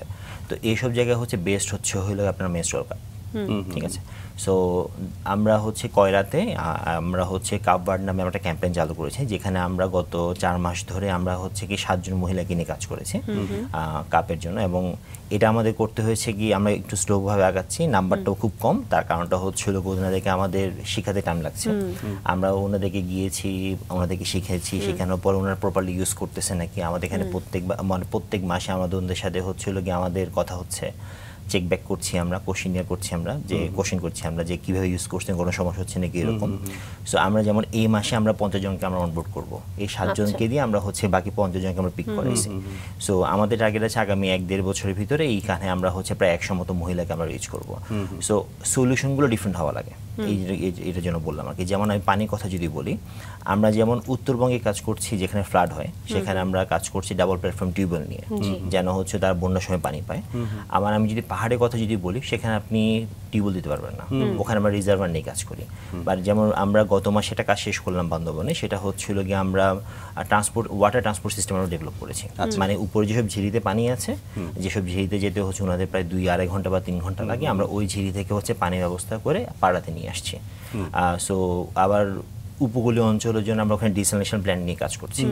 সো সলিউশনগুলো এক একটা প্রজেক্টে, প্রত্যেকটা প্রজেক্টে আমরা ডিফারেন্ট ভাবে সলিউশনগুলো আমরা ইন্টিগ্রেট করি। এবং মানে স্থানকাল পাত্রভেদে আসলে যেখানে যেমনটা দরকার ঠিক তেমন ভাবে এগিয়ে যাচ্ছে। এটা একটা জিনিস। আরেকটা সেকেন্ড জিনিস যেটা, সেটা হচ্ছে আমরা অলওয়েজ যেটা খেয়াল রাখি, আমরা যে কাজ এখন করছি এটার আসলে হচ্ছে ফিউচারে কোনো সমস্যা হবে নাকি। আমরা আর্সেনিকের কথা সবাই জানি, এখন আমি যখন প্রশ্ন করি যে আর্সেনিক কেন হয়েছে কেউ বলতে পারবে নাকি, তার সবচেয়ে মেজর রিজনটা ছিল 90s এর দিকে হচ্ছিল কি আমরা তখন শ্যালো টিউবওয়েল কোনো হিসাব ছাড়া বসাইছি, এবং এই শ্যালো টিউবওয়েল বসানোর কারণে আর্সেনিকের যে স্তরটা ছিল সেটা আমরা ভেঙে ফেলছি, যে কারণে আর্সেনিকের সমস্যা বাংলাদেশে শুরু হয়েছে। এখন তখনকার সময় এই সলিউশন কিন্তু বাংলাদেশে কেউ কিন্তু দেয়নি যে শ্যালো টিউবওয়েল বসাতে হবে, এই সলিউশনটা বিদেশ থেকে আসছিল, গভর্নমেন্ট ফান্ড, বিদেশি ফান্ডের একটা প্রজেক্ট ছিল, ওরা বসাইতে আমরা বসাইছি। এখন আমার কাছে যেটা মনে হয়, হ্যাঁ অবশ্যই ফান্ডিং আমাদের জন্য খুব জরুরি, আমাদের মতো দেশের জন্য, কিন্তু কথা হচ্ছে দ্যাট ডাজন্ট মিন যে হচ্ছে এমন কোনো সলিউশন দেয় যে সলিউশনটা আসলে ফিউচারে আমাদের জন্য আসলে বার্ডেনসাম হয়ে যাবে। সো আমরা অলওয়েজ যেটা ট্রাই করি আমাদের প্রজেক্টগুলোর মাধ্যমে এই সমস্যাগুলো আমরা যেন সমাধান করতে পারি। আচ্ছা, এই তো ফান্ডিং এর কথা বলছিলেন, গিভ বাংলাদেশ ফাউন্ডেশনের আসলে ফান্ডিং গুলোর উৎস কি? আমাদের মেইন ফান্ডিং হচ্ছে ফ্রেন্ডস অ্যান্ড ফ্যামিলি, আমাদের ফ্রেন্ডস অ্যান্ড ফ্যামিলি। কারণ হচ্ছে হলো গিয়ে আমরা কর্পোরেট ফান্ডিং খুব একটা আমরা ধরি না বলতে হচ্ছে আমরা খুব একটা আমরা হচ্ছে রিচ করি না। তার একটা বড় কারণ থাকে যে হচ্ছে যেটা মাত্র বললাম, ওই যে ডোনার ফান্ড থাকলে অনেক ধরনের বাধ্যবাধকতা থাকে। এখন আমাদের কাছে মনে হয় আমরা যে ধরনের সলিউশনগুলো কথা হচ্ছে যে বলি, মাঝে মাঝে হচ্ছে এগুলো আমরা প্রমোশনের জায়গা থাকে না। সো এটা খুব নর্মাল, যে কোনো কর্পোরেটই যাবে, আমরা ওরা যখন করবো ওদের প্রমোশনটা হোক, প্রপারলি হোক, কিন্তু যেহেতু আমরা একটু ভিতর দিয়ে কাজ করি বা আমাদের একটু রিমোট এলাকায় যাওয়া হয়, সেখানে আসলে প্রমোশন করে একটু টাফ কল হয়ে যায়। সেটা একটা জিনিস। তো আমাদের এই জন্য ফ্রেন্ডস অ্যান্ড ফ্যামিলিটার উপর আমরা হচ্ছে বেশি ফোকাস করি, এবং আমাদের এখন পর্যন্ত আমরা এভাবে চলছি। এই তো 2018 সালে প্রতিষ্ঠা করেন আইপিএস বাংলাদেশ লিমিটেড নামে একটি ব্যবসায় প্রতিষ্ঠান। জি, এখান থেকে আসলে কি ধরনের কাজ করছেন? এখান থেকে মূলত আমরা কৃষক দিনে কাজ করছি। তো যে জিনিসটা সেটা হচ্ছে, আমি যদি ছোট্ট একটা উদাহরণ দিই, উত্তরবঙ্গে হচ্ছে আপনার গভর্নমেন্ট থেকে 2টা হচ্ছিল কি আপনার ল্যাব আছে আপনার হচ্ছে কি সয়েল টেস্ট করার জন্য। তো ওইখানে যদি সয়েল টেস্টের জন্য কৃষকরা যদি যায়, দেখা যায় হচ্ছে ওখানে প্রায় 17-18 দিন লেগে যায়। তো কৃষকদের আগ্রহ থাকে না, প্লাস ওটা খুবই কস্টলি একটা জিনিস। তো আমাদের যেহেতু আমি ডেভেলপমেন্ট সেক্টরে অনেক আগে থেকে কাজ করছি, এবং কৃষকদের জন্য আসলে হচ্ছে যত কিছু বলি না কেন, গিভ বাংলাদেশ থেকে আমি কাজ করতে পারবো, আমি হয়তো বা হচ্ছিল কি ছোটোভাবে ওদের জন্য একটা হেল্প করতে পারবো, কিন্তু আমি যদি লার্জ স্কেলে চিন্তা যদি করি, এটা আসলে কখনো সম্ভব না। তো ওই লার্জ স্কেলের জন্যই আসলে বলতে গেলে আইপিএসটা হচ্ছে আসছে। তো আইপিএসে আমরা যে জিনিসটা করছি সেটা হচ্ছে আমরা একটা সয়েল টেস্ট মেশিন আমরা ডেভেলপ করছি, সয়েল টেস্ট মেশিন। এটা দিয়ে হচ্ছে 5 মিনিটে হচ্ছে সয়েল টেস্ট করা সম্ভব, এবং আমরা সাথে সাথে রিপোর্টিং করতে পারি। 5 মিনিটে। জি। আর অ্যাপার্ট ফ্রম দ্যাট আমরা হচ্ছে হলো গিয়ে আমরা আমাদের ওয়েদার স্টেশন একটা মেশিন আমরা ডেভেলপ করেছি, নিজেরা আমরা বাংলাদেশে বানিয়েছি। সো আমরা এই 2টা মেশিন দিয়ে আমরা কৃষকদেরকে হচ্ছে হলো গিয়ে অ্যাডভাইস দিতে পারি যে কখন কী ধরনের ফসল আপনারা করতে পারবেন, ওই মাটিতে কোনটা ভালো হবে, কী ধরনের ইনপুট আপনারা দিবেন, কখন বৃষ্টি হতে পারে, এই ধরনের আমরা অ্যাডভাইসগুলো, আমরা ডেটাগুলো কালেক্ট করে ওদেরকে আমরা অ্যাডভাইসগুলো দিই। এই মেশিনটার উদ্ভাবন কি বাংলাদেশেই হলো? বাংলাদেশে হয়েছে। আপনাদের টিম? আমাদের টিমে হয়েছে। দারুণ একটা ব্যাপার। উত্তরবঙ্গে আপনারা কৃষি নিয়ে আরো বেশ কিছু কাজ করছেন, যেমন কোল্ড স্টোরেজ নিয়ে কাজ করছেন, যেটি আসলে কৃষকদের থেকে আমাদের করা হয়েছে। ফসল মজুদের জন্য খুব গুরুত্বপূর্ণ একটা বিষয়, এবং সরকারি বা বেসরকারি যে জায়গায় বলি না কেন, কোল্ড স্টোরেজের কিন্তু প্রচুর অভাব, এবং সঠিক তাপমাত্রা মেনটেন করে যে কোল্ড স্টোরেজ, একটু শুনি আপনাদের সিস্টেমটা। এই আইডিয়াটা আসলে এসেছে আমাদের প্রত্যেকবার যে কৃষকরা আমাদেরকে যে জিনিসটা বলে, ওনারা ফসল আসলে খুব দ্রুত তাদের সেল করে দিতে হয়, এবং হচ্ছে হলো সেল যেটাতে করতে হয়, যেটা দেখা যায় যে হচ্ছে আপনার ওনারা হচ্ছে রাখতে পারতেছে না, তাদের সেল করতে হয় এক নাম্বার জিনিস, আর প্রপারলি তখন তারা প্রাইসও তারা পায় না। সো আমরা গত বছর হচ্ছে একটা পোর্টেবল আমরা হচ্ছে হলো কি কোল্ড স্টোরেজ আমরা ডেভেলপ করি, আমরা বানাই, এটা হচ্ছে কি আপনার বগুড়াতে, এবং আমাদের এখন একটা কাজ চলছে হচ্ছে জয়পুরহাটে। আচ্ছা আচ্ছা। সো আমরা হচ্ছে কি এটা বানিয়েছি কৃষকদের জন্য। তো ওইখানে হচ্ছে মূলত আমরা ওইসব এলাকাতে সবচেয়ে প্রসিদ্ধ বা সবচেয়ে পপুলার হচ্ছে আলু রাখাটা। সো আমরা আলুর জন্য এটা করিনি, আমরা এটা সবজির জন্য করেছি। আচ্ছা। সো কারণ আমাদের কাছে মনে হয়েছে সবজি চাষি যারা আছে, মানে আমাদের এখন এমন অবস্থা যে কৃষকরা হচ্ছে কৃষিকাজ ছেড়ে দিচ্ছে, কারণ হচ্ছে এই পেশাতে টাকা পয়সা নেই, সম্মান নেই। সো আমরা হচ্ছে আইপেজের মাধ্যমে সেটা আসলে ওদেরকে ফেরত দিতে যাচ্ছি। চমৎকার। আপনাদের প্রত্যেকটা কাজই আপনি যেটা শুরু থেকেই বলছিলেন যে গিভ বাংলাদেশ ফাউন্ডেশন এবং আইপেজ ভবিষ্যৎ চিন্তা করেই আসলে আপনারা কাজগুলো করছেন, বর্তমান তো সঙ্গে আছেই। সেই জায়গা থেকে যদি একটু জানতে চাই, যেহেতু আইপেজও আপনাদের কৃষিকে এগিয়ে নিয়ে যাওয়ার জন্য কাজ করছে আইপেজ, ভবিষ্যৎ চিন্তা ভাবনাটা আসলে কি করতে চান আপনারা? আচ্ছা, আমি আর একটা প্রজেক্ট একটু ভবিষ্যতের মধ্যে ঢুকছি, সেটা হচ্ছে গিয়ে অক্সিজেনের কথা আবার বলা হচ্ছে, প্রজেক্ট অক্সিজেন। সো আমরা প্রজেক্ট অক্সিজেনের কাজ শুরু করেছিলাম 2020 সালে। এটা তখন হচ্ছে আইলা হয়েছিল ঘূর্ণিঝড়, তো কয়রাতে হচ্ছে তখন 40,000 গাছ নষ্ট হয়ে গিয়েছিল। তো আমরা তখন ওই সময় 49 মিনিটে 49,000 গাছ লাগিয়েছিলাম। এটা আমাদের নিজেদের একটা টার্গেট ছিল। আমাদের প্রায় 3,500 ভলেন্টিয়ার ওখানে কাজ করছে এলাকার। আমরা ঢাকা থেকে 60 জন গিয়েছিল, আর বাকি সব ভলেন্টিয়ার ওইখানকার ছিল। ওইখানে যে 60টা ইউনিয়নে আমরা 3,500। জি 3,500। 2020 সালে বলছিলেন। 2020 সালে, হ্যাঁ। 2025 সালে এসে গাছগুলোর কি অবস্থা? গাছগুলোর অবস্থা অনেক ভালো। আমি এটাই একটু আসছি এখন। আমাদের এখন পর্যন্ত 1 লাখের উপর আমরা গাছ লাগিয়েছি। সো আমাদের সবগুলো গাছই লাগানো হচ্ছে খুলনা বা ওইসব এলাকাতে লাগানো হয়েছে। তো আমরা এই গত 5 বছর গাছ নিয়ে কাজ করার পর আমাদের কাছে যেটা মনে হচ্ছে, গত বছর থেকে যেটা মনে হয়েছে, আসলে এভাবে গাছ লাগানো থেকে বেটার হচ্ছিল একটা বন বানানো। আমরা একটা বনের প্ল্যান নিয়ে এখন আগাচ্ছি। সো এটাই বললাম যে ভবিষ্যৎটা আমরা এইভাবে চিন্তা করি। তো আমি যে বনের কথা যদি বলি, সুন্দরবন নিয়ে আমাদের এক্সাইটমেন্ট ডিফারেন্ট। আমরা ঘুরতে যাই, অনেক কিছু করি, এবং ঝড় যখন আসে, ঘূর্ণিঝড় আসে, তখন আমাদের মনে পড়ে সুন্দরবন নামে কিছু একটা আছে আমাদের, এমন আর কি। সো বাট সুন্দরবন প্রতি বছর আসলে ক্ষতিগ্রস্ত হচ্ছে। তো আমরা যেটা প্ল্যান করেছি গত বছর থেকে, যে আমরা হলো গিয়ে ম্যানগ্রোভ ট্রি আমরা লাগাবো, এবং আমরা হলো গিয়ে আগামী 10 বছরে 5 লাখের মতো গাছ লাগাবো, এবং এই 5 লাখ গাছ দিয়ে আমরা একটা বন বানাবো, এবং একই জায়গাতে হবে। মানে আমরা একই জায়গাতে আমরা গাছ লাগাতে থাকবো, এবং সেখানে আমাদের বনটা হবে আর কি। তো গত বছর আমরা যখন শুরু করি ম্যানগ্রোভ ট্রি নিয়ে, আমি যেটা বলছিলাম আরও আগেই, যে আমাদের ইনফরমেশন নিয়ে অনেক সমস্যা, আমরা প্রপার ইনফরমেশন জানি না। সো গত বছর আমি যখন ম্যানগ্রোভ নিয়ে কাজ শুরু করি, আমি কখনো জানতাম না যে হচ্ছে গিয়ে ম্যানগ্রোভ টি নার্সারিতে পাওয়া যায় না। আমি যখন খুঁজলাম, কোনো নার্সারিতে নেই। এবার আমাদের বলা হলো যে হচ্ছে গিয়ে বীজ কালেক্ট করা লাগবে। আমি বীজ কালেক্ট করছি। তো বীজ কালেক্ট করে অনেকজনের সাথে কথাবার্তা বলার পর নিজেরা হচ্ছে বীজ থেকে চারা ডেভেলপ করা ট্রাই করছি, খুব হচ্ছে সনাতন পদ্ধতিতে। জায়গা নিছি, বীজ দিছি, ভাবছি ওখানে হয়ে যাবে অনেক কিছু, এবং শেষ পর্যন্ত ওখানে আমরা করতে পারিনি, আমরা সাকসেসফুল হইনি। সো আমরা একটা ফেলিওর রিপোর্ট করি নিজেদের জন্য, ফেল আমরা কেন করছি। তো গত বছর এটা করতে করতে যখন রিয়েলাইজ করলাম যে ওখানে আসলে কাজ হচ্ছে না, তো আমরা তখন নর্মাল গাছ এনে এরপর নর্মাল যে আমরা লাগাই আমরা গত বছর আমাদের হচ্ছে গিয়ে প্রজেক্টের কাজ শেষ করছি। বাট গত বছরই কয়রাতে হচ্ছে আমরা 2টা জায়গা হচ্ছে আমরা নেই, 2টা নার্সারির সাথে ওদেরকে যে আমরা এখন হচ্ছে গিয়ে চারা ডেভেলপ করানো শুরু করি গত বছর থেকে। যেমন আমাদের হাতে এখন 50,000-এর উপর চারা আছে। ঠিক আছে, আচ্ছা, মানে কি চারা সেগুলো? ম্যানগ্রোভ টি। আচ্ছা, এবং ম্যানগ্রোভ টি যারা আছে, এবং ইন্টারেস্টিং পার্টটা হচ্ছে এখন সবাই আমাকে একটা কোশ্চেন করে, তুই বন বানাবি ঠিক আছে, কিন্তু হচ্ছে কেন হচ্ছে আমরা এটা করবো। আমরা এখন রিসেন্টলি সবাই কথা বলি কার্বন নিয়ে, যে কার্বন কমানো লাগবে, কার্বন নিঃসরণ বেশি হচ্ছে এসব। সো ম্যানগ্রোভ টি হচ্ছে একমাত্র গাছ, বা একমাত্র গাছ বলা মানে সবচেয়ে এমন গাছ যে গাছ হচ্ছে সবচেয়ে বেশি পরিমাণ হচ্ছিল কার্বন নিঃসরণ হচ্ছে আর আটকায়, এবং কার্বন হচ্ছিল এটা ধরে রাখতে পারে। সো যত বেশি ম্যানগ্রোভ তত বেশি হচ্ছে কার্বন কমবে, জিনিসটা হচ্ছে অনেকটা এমন। অ্যাপার্ট ফ্রম দ্যাট আমি আরও যদি বলি, ম্যানগ্রোভ টির একটা সবচেয়ে বড় সুবিধা হচ্ছে ওইসব এলাকা মানুষজন হচ্ছে গিয়ে আপনার সুন্দরবনের খুব ডিপেন্ডেন্ট। এটা হলো মধু থেকে যদি শুরু করি, সব কিছুর জন্য আসলে সুন্দরবন ডিপেন্ডেন্ট। ওখানকার গোলপাতা হচ্ছে ওখানকার মানুষরা হচ্ছে আপনার ঘরের জন্য ইউজ করে। সো আমরা একটা শুধুমাত্র এই প্রজেক্টের এই বন দিয়ে আমরা শুধুমাত্র হচ্ছে যে ঝড় যে আটকাবো সেটা না, এই ঝড়ের সাথে কার্বন নিয়ে আমরা কাজ হবে। এরপরে যে হচ্ছে মানুষের ওখানে হচ্ছে গিয়ে আর্থসামাজিক অবস্থা বাড়বে, ইনকাম জেনারেট ওখান থেকে বেশি হবে। প্লাস আমরা এটা হচ্ছে গিয়ে আমরা ডেটা অ্যানালাইসিস করবো যে ওইখানে এই গাছ করার কারণে ওইখানে হচ্ছে গিয়ে মৌমাছি বা পরাগন কতটুকু বাড়তেছে, ঠিক আছে। সো আমাদের ইকোসিস্টেমটা কোনভাবে ডেভেলপ করতে পারি। সো এটা বললাম এই কারণে, আমরা শুধুমাত্র জানতাম গাছ লাগাবো গরম কমানোর জন্য। সো জিনিসটা শুধু গরম কমানো না, ফিউচার অনেক কিছু আছে। তো এরকমভাবে গিভ বাংলাদেশের কথা যদি বলি, গিভ বাংলাদেশে আমরা এখন অনেক সিস্টেমেটিকভাবে কাজ করছি। আমাদের ভলেন্টিয়ার টিম আছে, আমাদের একটা এক্সিকিউটিভ বডি আছে যেটা ভলেন্টিয়ার টিমকে রান করছে। এরপর এই এক্সিকিউটিভ টিমের উপরে হচ্ছিল কি আমাদের একটা গভর্নিং বডি আছে। সো গভর্নিং বডিতে আমি অ্যাজ এ প্রেসিডেন্ট হিসেবে কাজ করছি, আমার সাথে আরও গভর্নিং বডি মানুষজন আছে।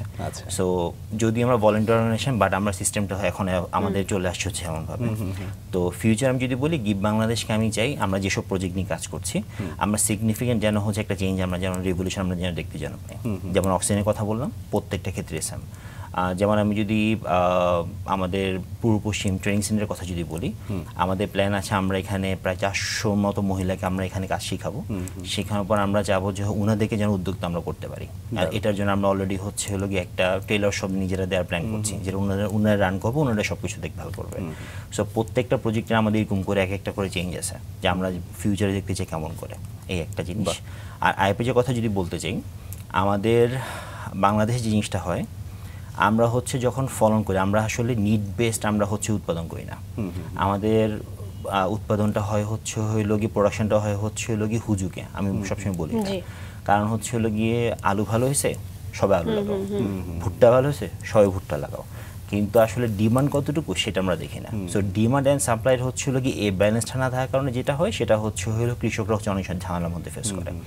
আমাদের প্ল্যান আছে ইনশাল্লাহ আগামী 5 বছরের মধ্যে আমরা যেন মোটামুটি বাংলাদেশে কতটুকু নিড আছে, আপনার হলো গিয়ে আমি এই যদি ফসলের কথা যদি বলি এবং স্পেসিফিক হিসেবে নিড এবং ব্যালেন্স দুটাকে আসলে সমতায় আনা। আপনারা আসলে সমাজের জন্য কাজ করছেন, সমাজের মানুষের জন্য কাজ করছেন, একই সঙ্গে পরিবেশ প্রকৃতি, আসলে আপনাদের হাত ধরেই আমাদের সমাজ এগিয়ে যাবে, একই সঙ্গে আমাদের পরিবেশ প্রকৃতি বেঁচে থাকবে।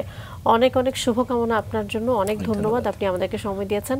আপনার যদি কিছু বলবার মানে ইচ্ছে থাকে আপনার দর্শকদের উদ্দেশ্যে। আমার যেটা মনে হয় সেটা হচ্ছে আমাদের আসলে নিজ থেকে ছোট করে কাজ মানে নিজে থেকে শুরু করা উচিত। আমি অলওয়েজ বলবো না যে আমরা আসলে হইলো গিয়ে অনেক বড় কাজ করে অনেক কিছু করে ফেলবো। ছোট ছোট কিছু কাজ, যেমন আমি ট্রাফিক লাইন মানবো, আমি ময়লা যেখানে সেখানে ফেলবো না। আর সবচেয়ে বড় জিনিস যেটা সেটা হচ্ছে আমি মেন্টালিটি আমি যেন ডেভেলপ করতে পারি। আরেকজনের সাথে কথা বলার সময় একটু যেন নমনীয় হই, ঠিক আছে, এবং ধুম করে না রাগি। আমাদের তো কাজই ধুম করে রেগে যাওয়া, সো এটা যেন না রাগি।